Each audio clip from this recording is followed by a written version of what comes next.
your latest news update from Western Mass News.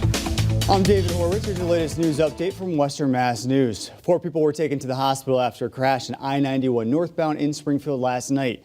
In photos shared on the department's social media pages, you can see a car badly damaged on its side. Officials say that all 4 people had to be removed from that vehicle, though there's no word on their condition. Also happening late last night, emergency crews were called to a barn fire on Russellville Road. According to fire officials on the scene, the fire began after a propane tank exploded. They say the fire then reached an oil tank that was leaking, and that led to more flames. No injuries were reported, and that fire remains under investigation.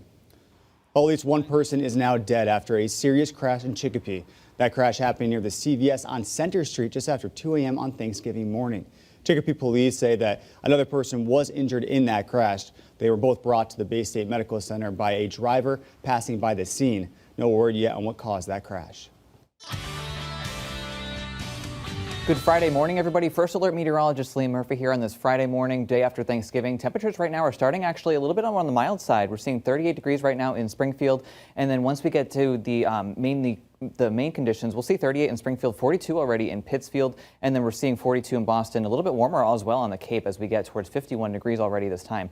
We are expecting to see temperatures get into the 50s today. We'll see a brief shower move through this morning, and then once that system actually moves through, we'll actually see winds swing around from the northwest, and it'll be breezy as well, with temperatures getting into the 50s. We are tracking another system for your day on Sunday, with breezes continuing out of the northwest, 5 to 10 miles per hour. We could see some isolated downpours of your day on Sunday, but the good news is for the rest of the day today, once we get through the showers, we will be seeing nice conditions. Tomorrow's a nice day as well. We'll see temperatures once again in the 50s for your day on Saturday, rain and breezy conditions on Sunday, and then we do look to have a nice start to the week with temperatures getting into the 40s. We are tracking a little bit of a rain shower system coming in Wednesday night into Thursday, and then Thursday we could see some windy conditions, so we are watching that. Stay with Western Mass News on air, online, and on our app throughout the day for breaking news, weather, and exclusive content.